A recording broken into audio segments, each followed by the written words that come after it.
আল্লাহ আল্লাহ কে মুবারক নাম হায় আল্লাহ আল্লাহ আশিকু কা কাম হায় আল্লাহ আল্লাহ ইচে শিরিন ইস্তনাম শির শাকের মিকুনাতে জাহান্নাম তামাম আল্লাহু আকবার।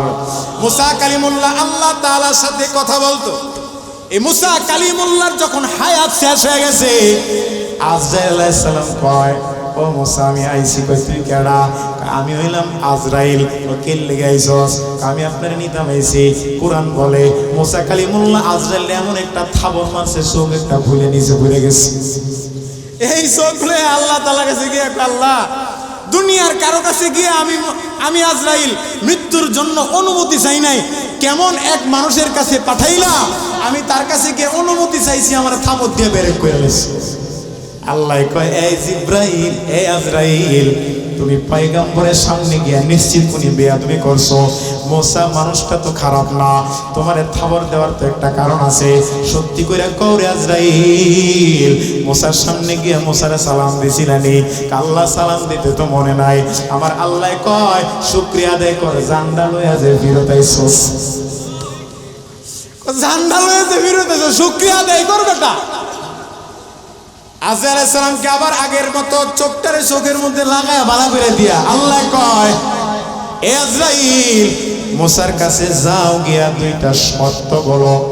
আমি বলি এই দুইটা শর্ত যদি সে জানে তো মুসা মরার জন্য পাগল হয়ে যাবে।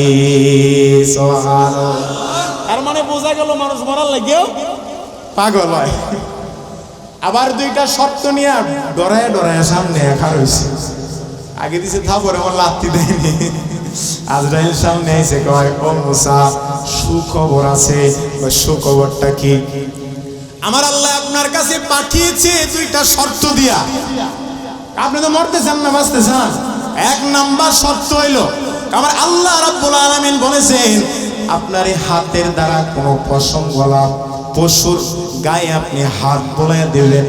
আল্লাহ বলেন, আপনার এই হাত বোলানির মাঝখানে যতগুলা পশম আটকাবে, আমার আল্লাহ এত বছরের হায়াত আল্লাহ বাড়াইয়া দিবে। এখন বলেন, এক নাম্বার শর্তটা যদি, এক নাম্বার এই সুযোগটা যদি এত সুন্দর হয়, তাহলে দুই নাম্বারটা যে কত সুন্দর হইব। জোরে কর না, ঠিক কিনা? ঘুমাইতেছেন আপনারা? আমার কিন্তু আপনাকে এই অভ্যাসটা ভালো লাগতেছে না। এই যে একজন ঘুমাইতেছে, কি ও ভাই, তুমি এলাকায় আইসি বেড়াইতে, আচ্ছা না খাওয়াই ছেড়ে তো সমস্যা নেই, আগে খাই আছি, ঘুমায় না। শর্ত পেলাম কয়টা? কইছি কয়টা? আছে কয়টা? শুনবেন না ঘুমাইবেন? কে কে শুনবেন না? তোটা হ্যাঁ ভাই, দিয়ে যে পাওয়া গেছে মতো না, দেখছো? এর লেগে তো কই শয়তানি গুলা কুঞ্চি পাতে আই, বুঝছে না, বুঝছে না, নতুন শর্ত কইছি কয়টা? আরো জোরে, জোর হইল না? চাচাই কয় না? বুমাবা মোবাইল কয়টা? দুইটা। দুইটার মধ্যে কইছি কয়টা? আছে কয়টা? আরো জোরে। দুই নাম্বার। মুসা কালিমুল্লাহ ডাক দিয়া কয়, এ আজরাইল, এক নাম্বার শর্তটা যদি এত সুন্দর হয়, না জানি দুই নাম্বার শর্তটা কত সুন্দর। এরে আজরাইল, একটু তাড়াতাড়ি করে আজরাইল, দুই নাম্বার শর্তটা কি? আজরাইল কয়, দুই নাম্বার শর্তটা হইলো, আর যদি এই মুহূর্তে আমার সাথে চইলা যান তো মালিক আল্লাহর সাথে দেখা হয়ে যাবে। সুবহানাল্লাহ। মুসা কালিমুল্লাহ আজীবন শুধু আল্লাহর সাথে কথা বলছে, কিন্তু আল্লাহরে দেখে নাই। আমার আপনার নবী আল্লাহকে দেখেছেন। সুবহানাল্লাহ। নবী মুহাম্মদুর রাসূলুল্লাহ, দাম কম না বেশি? হ্যাঁ, নবীদেরও নবী, নবীদেরও নবী মুহাম্মদুর রাসূলুল্লাহ। ওই নবীর উম্মত হইয়া আপনারা খুশি না বেজার? কতখানি খুশি? কন্যা আলহামদুলিল্লাহ। কতখানি খুশি? আলহামদুলিল্লাহ কই তুমি রক্ত ছিলা রে কথা কোন? আলহামদুলিল্লাহ। মুসা পয়গম্বর শুধু আল্লাহর সাথে কথা কইছে, জীবনে কোনোদিন আল্লাহকে দেখে নাই। কথা বলতে বলতে প্রেমে পড়ে গেছে যে মানুষটার, ওই মানুষটারে দেখতে মনে চায় কি চায় না? এই যুবক সহজে বুঝাই, এখন তো অনলাইনের যুগ, ফেসবুকের যুগ।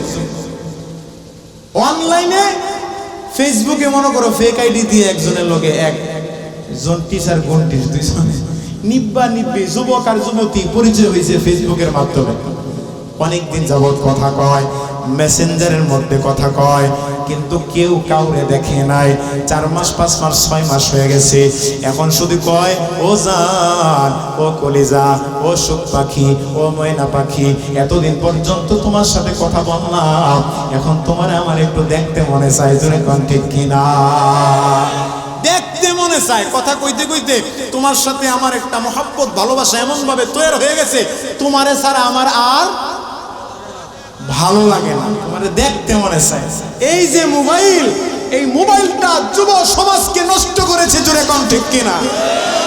এখন তো এই যে বাঙালি কিছু আছে বেশি শিক্ষিত হইলে যা হয়, ও হুজুর আপনারা তো 4 দেয়ালের ভিতরে বড় হইছেন, আপনারা তো বুঝেন না, আমগো চুলটি বাতাসে পাকছে, আমরা এটা বুঝি না।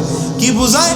আমাদের সন্তানদেরকে হাতে মোবাইল উঠায় দিছি, ওরা এই মোবাইলের মাধ্যমে এমবি ঢুকায় অনলাইনে ক্লাস করে। খবর নিয়ে দেখলাম এই যুবকগুলা এই মোবাইলে এমবি ঢুকায় অনলাইনে ক্লাস করে না, এটি সিপাই সাপাই বয়া বয়া ফ্রি ফায়ার আর পাবজি গেমস খেলে। আর মাইয়া গোলা কি করে? ঘরের বাইরে যায় বোরকা পইরা, আর ঘরের ভিতরে আধা কেজি লিপস্টিক মাইকা টিকটক ভিডিও বানায়। এই কথা কম ঠিক কিনা? জমানা মোবাইলে খাইছে, জমানা মোবাইলে খাইছে। আমার সাথে সাথে কর, জমানা মোবাইলে খাইছে, জমানা মোবাইলে খাইছে।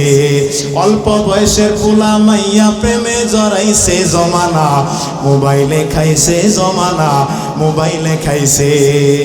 আরে রেডিও থুয়া ট্যাপ আসিল, ট্যাপ থুয়া টিভি, টিভি থুয়া মোবাইল আইলো, যা খুশি তা পাবে। আরে টিভির ভিতর যাহাই আছে মোবাইলেও তা আছে, আরো কত আজে বাজে মোবাইলে দেখতাছে। আরে এই সমস্ত জিনিস দেইখা, এই সমস্ত জিনিস দেইখা নেশায় মেতেছে, জমানা মোবাইলে খাইছে, জমানা মোবাইলে খাইছে।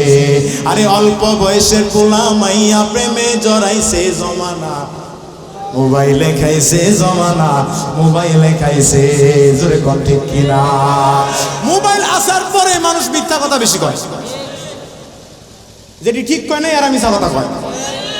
এই মিথ্যা কথা কয় বেশি কয় না। হ্যাঁ আছে 30 সাল বাড়ির ভিতরে ঘুমাইতেছে শুয়ে শুয়ে, বন্ধু করে টাকা পায়, টাকাটি দরকার। দোস্ত তুই কই? দোস্ত ইমার্জেন্সি একটা কামে আমি ঢাকা মোটি দিলাইছি। এই মগাই কিন্তু ঘরের ভিতরে শুয়ে রয়েছে, বিশ্বাস না, ভিডিও কল দেখো দোস্ত এমপি নাই। কথা কন ঠিক কিনা? আরে কাছে থাইকা বলে দৌড়ে পেয়েছি প্রমাণ, নিজের টাকায় মোবাইল কিনা হয়েছে রে বেমান। আরে খুন করার আসামি পায় না, খুন করার আসামি পায় না, নেত্রকোনার হুজুরে গাইছে, জমানা মোবাইলে খাইছে, জমানা মোবাইলে খাইছে। আরে অল্প বয়সের পোলা মাইয়া প্রেমে জড়াইছে, জমানা মোবাইলে খাইছে, জমানা মোবাইলে খাইছে। জোরে কোন ঠিক কিনা? মোবাইলের ভিতরে শান্তি নাই রে বাবা। অনেকে মনে করে মোবাইলের ভিতর শান্তি, মোবাইলের ভিতর শান্তি নাই, ওয়াইফাই রাউটারের মধ্যে শান্তি নাই, ইন্টারনেটের মধ্যে কোনো শান্তি নাই, টেলিভিশনের মধ্যে কোনো শান্তি নাই। আপনারা যদি আমারে বোঝান, আমি তো এই বুঝ মানবো না যে হুজুর আমার বউটা সারাদিন ঘরের ভিতর একা থাকে, আমি সারাদিন গিয়া অফিস করি, করে কেমনে সময় কাটাবে, এই জন্য একটা টিভি কিনা দিছি, টিভির ভিতর শান্তি নাই।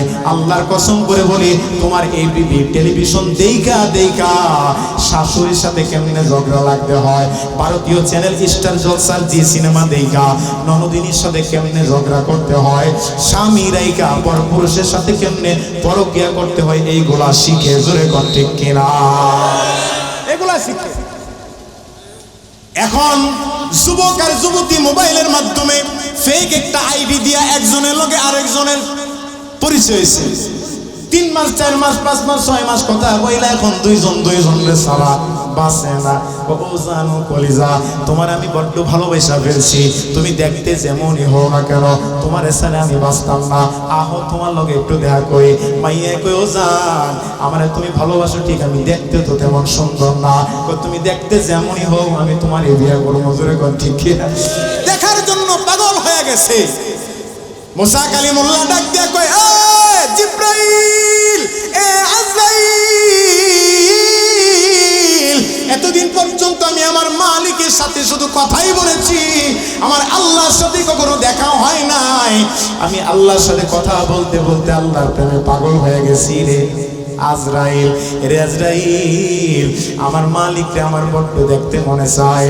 আমি যদি এই মুহূর্তে তোমার সাথে চলে যাই, যাওয়ার সাথে সাথে যদি আমার আল্লাহর সাথে দিদার হয়ে যায়, আমি আর এই দুনিয়াতে একটা মুহূর্ত থাকতে চাই না, তুমি আমারে লয়ে যাও। সুবহান। কি বুঝলেন? কোনো না কোনো একটা বাহানা দেখায় আমসারে কিন্তু আল্লাহ লয়ে গেছে। দামি মানুষ ছিলেন পয়গম্বরেরা, তারাও কিন্তু থাকতে পারছে পারে না। আপনি কেমনে ভাবলেন যে আপনি থাকবেন? এলাকায় নেতা হয়ে গেছেন গা, ইমামের পিছন দিয়ে খালি বাস দেন, নেতা হয়ে গেছেন কেনা? নেতাগিরি ছুড়াইলে খালি মরেল, খালি মরেন। আমার নেতাগিরি ছুটে গেছিল গত 1 মাস আগে। হাই রে ভাই, ডেঙ্গু জ্বরে আক্রান্ত হয়ে কুরহিডুল হাসপাতালে ভর্তি। ভাই, পৃথিবীর মধ্যে সবচেয়ে জঘন্য জায়গা হাসপাতাল, জঘন্য জায়গা হাসপাতাল। হাসপাতালে সুস্থ মানুষ গেলে অসুস্থ হয়ে, আর আমি যে অসুস্থ হয়ে শুয়ে রয়েছি হাসপাতালে, তো এক রোগে আক্রান্ত না, বিভিন্ন রোগী। সকালে দিয়ে একটা মরে বেঁকে রয়েছে, দুপুরে দিয়ে একটা মরে গেছে, আসরের পরে হেনে মরছে, আসরের আগে একটা মরছে, মাগরিবের পরে মরছে। রাত্রেবেলা ঘুমায় গেছি, হঠাৎ করে কান্নাকাটির শব্দ শুনে কি হয়েছে, ওই ওয়ার্ডে একজন মহিলা মারা গেছে। তাইলে সুস্থ মানুষ যদি হাসপাতালে গিয়ে অসুস্থ হয়, আমরা তো এমনি আদা মরা। জোরে কোন ঠিক কিনা? সুস্থতার মালিক কে? অসুস্থতার মালিক কে? ডাক্তারের কোনো ক্ষমতা নাই, ঔষধের কোনো ক্ষমতা নাই, কবিরাজের কোনো ক্ষমতা নাই। সমস্ত ক্ষমতার মালিক যিনি, তিনি কে? ফুল পাওয়ারফুল ক্ষমতার মালিক কে? আল্লাহ। আল্লাহ মালিক। এটা যদি বিশ্বাস করেন তাহলে নামাজ না পড়ে থাকেন কেমনে? জানেন না আল্লাহর পাওয়ার এত বেশি, আল্লাহ চাইলে তো ফজরের নামাজ না পড়ার কারণে আপনারা অন্ধ বানায় দিতে পারে। আল্লাহ চাইলে জোহরের নামাজ না পড়ার কারণে জবানটা বন্ধ করে দিতে পারে। আসরের নামাজ না পড়ার কারণে বধির আপনারে বয়রা বানায় দিতে পারে। আমাদের নেত্রকোনার যেরকম হাতকালা, আল্লাহ যদি চায় এশারের নামাজ না পড়ার কারণে লুলা ল্যাংরা বানায় ঘরের ভিতর ফালায় রাখবে, এই ক্ষমতা আমার আল্লাহর আছে না নাই? কিভাবে থাকেন নামাজ না পড়ে? কিভাবে থাকেন নামাজ না পড়ে? এই প্রিয় মানুষটাকে পাওয়ার জন্য না, প্রিয় মানুষটা যে জিনিসটা সবচেয়ে বেশি পছন্দ করে ওইটাই তো কি না তারে গিফট করার সুযোগ করে। কথা কোন ঠিক কিনা? মাইয়ার আমি পছন্দ করি আর আমি ভালোবাসি, যেমনি হোক তারে আমার পাইতেই হবে। এখন কি করে যুবক দেখে মাইয়াই পছন্দ করে কি, যদি শাড়ি পছন্দ করে সবচেয়ে দামি শাড়িটা, সুন্দর শাড়িটা তাকে গিফট করার চেষ্টা করে। যদি দেখি শাড়ির আসল ধরে যদি আনন্দ যায়। কথা কোন ঠিক কিনা? বুঝাইলাম কি বুঝাইলাম? মানুষ যেটা পছন্দ করে তাকে যদি আপনি পাইতে চান, পছন্দনীয় কাজটা তার সামনে গিয়া পেশ করতে হবে। যখন আপনি উপস্থাপনাটা ভালোভাবে করবেন, ওই মানুষটা অটোমেটিকলি আপনার হয়ে যাবে। যেরকম ঠিক কিনা? মানুষের ক্ষেত্র বিশেষ যদি এটা হয়, তাহলে কেমনে ভাবলেন আল্লাহর পছন্দনীয় কাজগুলো না করে আপনি জান্নাত পাবেন? আদৌ কি সম্ভব? জান্নাত পাবা কখন? জান্নাত তো পাবা তখন যখন মালিকের পছন্দনীয় কাজগুলা যখন এই নিজ ইচ্ছায় তুমি করে যাবে। আল্লাহ আমাদেরকে বোঝার তৌফিক দান করেন। সবাই বলি আমিন। আরো জোরে বলেন আমিন। চলবে কতক্ষণ? পরে নামাজ না বললে আমার দোষ। এ বয়ান হইলে যায় নামাজ পড়তে না, ওইটা পরে কবা সব দোষ হলো প্রধান বক্তা। হুজুরে কি দোষ করছে? এবারে কার আগে সাথে না। কথা কন ঠিক কিনা? সারা রাত বয়ান করা আমার পছন্দ না। সারা রাত বয়ান শুই না, ফজরের নামাজ যদি না পড়তে পারেন তাহলে এইটা তো ওই বয়ান শোনা লুঙ্গি খুলে পাগড়ি বাঁধার মতো। একজনে শুনছে পাগড়ি বাঁধলে অনেক সোয়াব, এলে লুঙ্গিটা খুললে পাগড়িটা বাঁধছে, নিচে দিলেন না উপরে দিয়ে হইলো বিশ্বাস। আছে না নাই? বয়ান বেশিক্ষণ চলবে না, এখনই শেষ করে দিব ইনশাআল্লাহ। তবে এই যে আমলগুলা, যে দু একটা কথা বললাম, এই কথাগুলার দ্বারা যেন আল্লাহ তাআলা আপনাকে আমাকে পরিপূর্ণভাবে আমল করার তৌফিক দান করেন। সবাই বলি আমিন। আরো জোরে বলেন আমিন। 1 নম্বর কথা যেটা আপনাদেরকে বলেছি, গাটি হইল, আরো জোরে কান, কয়টা? 5টা। 5টাই বলছি। 1 নম্বর গাটির নাম কি দেখি আপনাদের মনে আছে কিনা? 1 নম্বর গাটির নাম রুহের জগৎ, 2 নম্বর গাটি মায়ের উদর, 3 নম্বর গাটি যেই জায়গায় আমরা বয়ে রয়েছি। 4 নাম্বার ঘাটি সামনে আসতেছে কবর, 5 নাম্বার ঘাটি আখিরাত। 4টা ঘাটির শুরু আছে শেষ আছে, 5 নাম্বার ঘাটির শুরু আছে কিন্তু শেষ নাই। অতএব ওই ঘাটির জন্য সামানা তৈরি করা দরকার আছে না নাই?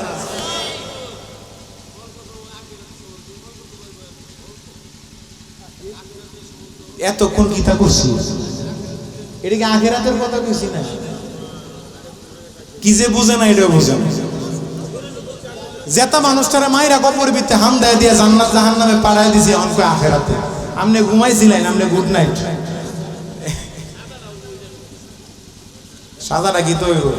সাজা এইটা হইব যেটা দুনিয়ার মানুষ দেখে নাই। দুনিয়ার শাস্তি আর আখিরাতের শাস্তি এক না। শোনেন, আমরা বাঙালিরা অনেক চালাক। কেমন চালাক? হুজুর যেহেতু দেখতেছে ছেড়ে দিবেন আখিরাতের কথা কই। এক মাহফিলে গেলাম, বুঝছেন, আপনাদের এলাকার মানুষ এই যুবকরা যারা দাওয়াত দিছে তারা কিন্তু খুব চালাক প্রাণী। প্রাণী না, চালাক মানুষ, খুব বুদ্ধিমান, বুঝছেন। এক মাহফিলে গেছি, মনে যায় কইতাছে আমি চেষ্টা করি যে বিষয়গুলা দেয় ওই বিষয় সম্পর্কে কিছু আলোচনা করতে। সভাপতি সাহেব কয় কি গো হুজুর, আপনি বেশি ওয়াজ করার দরকার নাই, আপনি খালি দুনিয়ার আখিরাত নিয়ে কথা কইবেন। আমি তো পুরা বোকা চন্দ্র দাস হয়ে গেছি। কেমনে? দুনিয়ার আখিরাত বাকি রাখলো কোনটা? কথা কয় না। দুনিয়ার আখিরাত বাকি রাখছে কোনটা? একটা বাকি রাখছে। আপনাদের এই যুবকরা আল্লাহ তাআলা তাদেরকে দ্বীনের পথে অটল রেখে পরিপূর্ণভাবে কবুল করেন। সবাই বলি আমিন।